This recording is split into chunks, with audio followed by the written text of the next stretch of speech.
नमस्कार जय जगन्नाथ मो चैनल पद्मिनी फूड गैलरी को आपण मानक स्वागत। आज मु पुई साग रे तरकारी करी देखैबी। आपण माने पुई साग को विभिन्न प्रकार रे रांधिकी खाइथिबे। एही प्रोसेस रे थरे पुई साग को रांधिकी गरम भात और पखाल सहित खांतु, देखिबे बहुत भल लागिबो। जदि मोर एही रेसिपी आपण मानक भल लागे मो चैनल को सब्सक्राइब करी बेल आइकन को क्लिक कर देबे, ताहेले मु अपलोड करथुवा वीडियो रो नोटिफिकेशन आपण माने पाई परिबे। चलंतु देखिबा आजिर रेसिपी।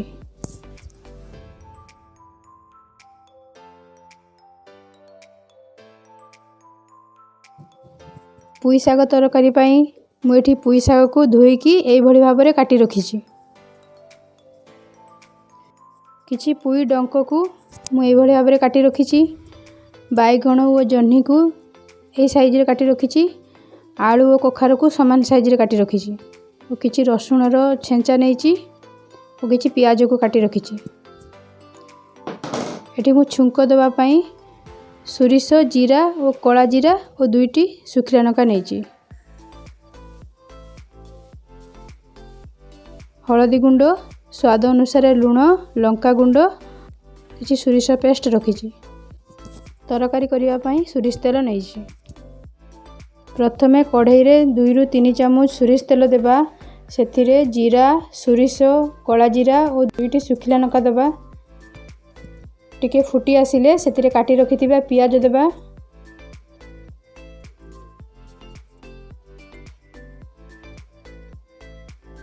पियाज को भाजिबा।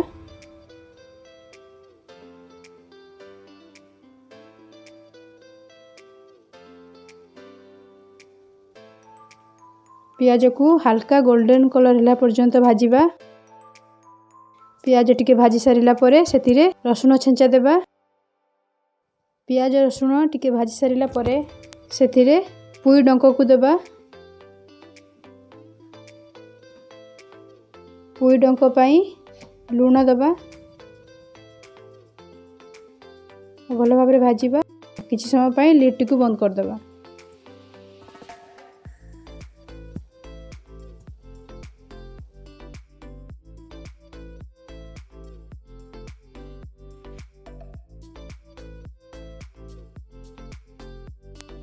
गुटे 2 मिनिट परे लिड खोली सेतिरे काटी रखिथिबा परिबा सब देबा।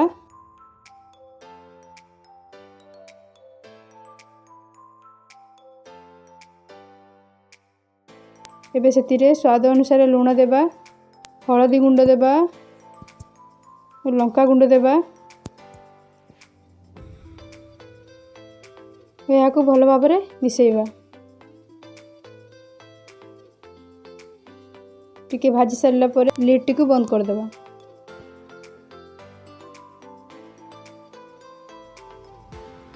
पांच 7 मिनिट परे लिड खोली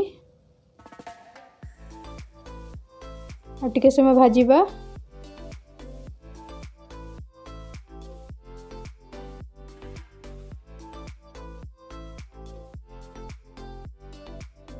एबे सेतिरे काटी रखिथिबा पुई साग को देबा।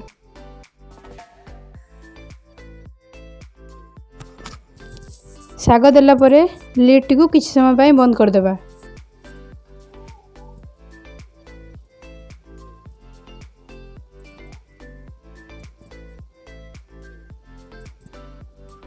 दुई 3 मिनिट परे लिड खोली तरकारी को भल भाबरे भाजिबा।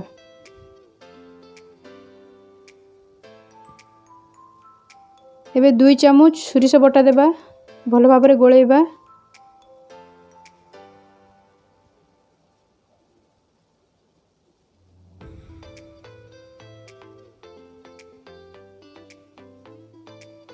एबे सेतिरे गुटे गिना पानी देबा।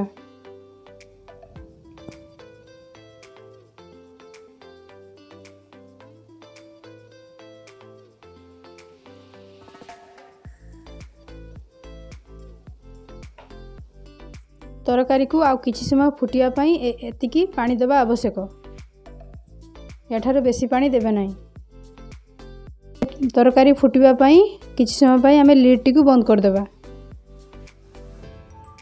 तरकारी टिके फुटी आसिले लिड खोली କିଛି ସମୟ ପାଇଁ ଛାଡ଼ିଦେବା।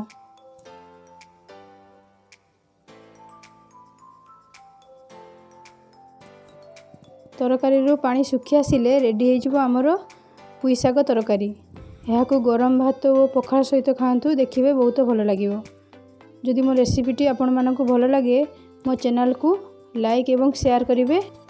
ଧନ୍ୟବାଦ।